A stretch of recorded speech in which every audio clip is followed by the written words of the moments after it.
안녕하십니까. 인문학자 박영규입니다. 오늘은 주역 뇌퇴귀매괴를 전체적으로 해설하는 영상을 준비했습니다. 뇌퇴귀매괴는 우레를 상징하는 진괴가 위에 있고 연못을 상징하는 태괴가 아래에 있는 모양의 괴입니다. 연못 위에서 우레가 번쩍하고 치면 곧 비가 쏟아질 조짐입니다. 그래서 하던 일손을 멈추고 서둘러 집으로 돌아가야 합니다.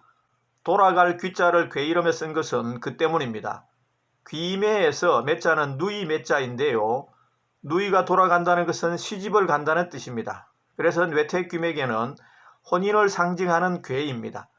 하지만 혼인이라고 해도 정상적인 혼인이 아니라 홍기를 놓쳐 첩으로 시집을 가는 경우를 말합니다.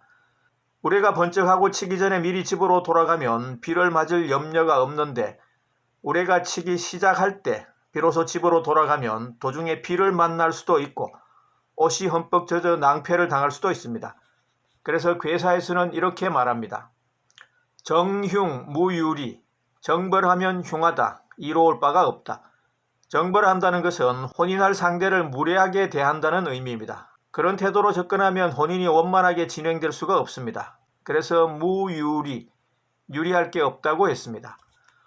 혼기를 놓쳐 불리한 조건으로 결혼을 해도 소득이 전혀 없는 것은 아닙니다.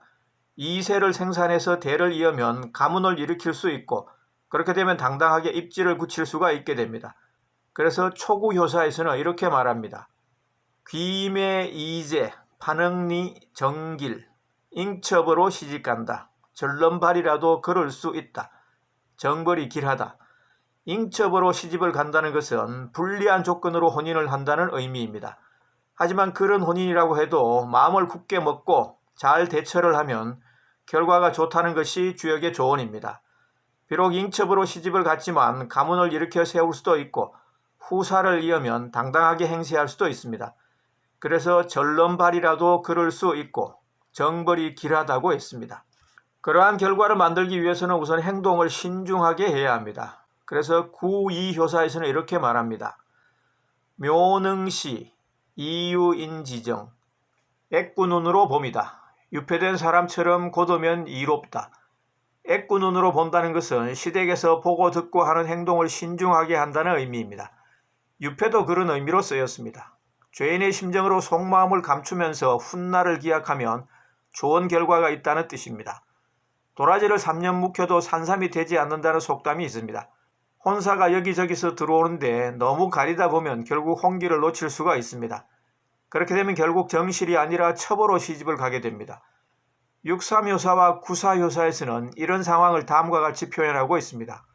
귀매 이수, 반귀 이제, 기다렸다가 시집을 간다. 도리어 잉첩으로 시집간다. 귀매 건기, 쥐기 유시, 시집을 늦춘다. 늦춘 후 때가 되어 시집 보낸다. 이렇게 불리한 조건에서 시집을 보내면 여자 쪽 집안이 아무리 좋아도 제대로 된 남편감을 만날 수가 없습니다. 그래서 6~5효사에서는 이렇게 말합니다. 제을 귀매, 기군지매, 불여기제 지매량, 월기망, 길. 제을이 누이 동생을 시집 보낸다.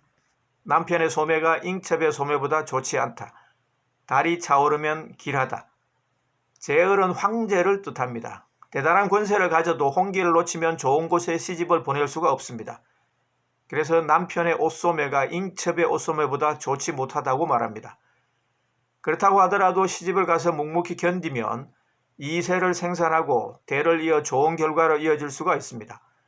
월기망은 다리 차기를 기다린다는 뜻인데 여성의 월경에 빗대서 2세의 생산을 기다린다는 뜻으로 쓰였습니다. 그렇게 아이를 낳으면 결국 기울어진 혼인이라 해도 길하다고 했습니다. 하지만 그렇게 일이 잘 풀릴 가능성은 그다지 높지 않습니다. 그래서 상육효사에서는 이렇게 말합니다. 여승괴무실, 사규양무혈, 무유리, 여자가 이어받은 광주리에 내용물이 없다. 남자가 희생양을 칼로 찔러도 피가 나오지 않으니 이로울 바가 없다. 광주리에 내용물이 없다거나 희생양을 칼로 찔러도 피가 나오지 않는다는 것은 결과가 좋지 않다는 뜻입니다. 기울어진 혼인이 결국은 좋지 않은 결과를 초래한다는 의미입니다. 그래서 무유리, 이로울 바가 없다고 했습니다. 해가 났을 때 건초를 말리라는 속담처럼 매사에는 때가 있습니다. 그런 때를 놓치면 일이 힘들어지고 좋은 성과를 기대하기 어려우니 늘 깨어있는 마음으로 주변을 잘 살피고 적절한 때가 오면 망설이지 말고 행동에 나서라는 것이 주역 뇌퇴 귀매개의 가르침입니다.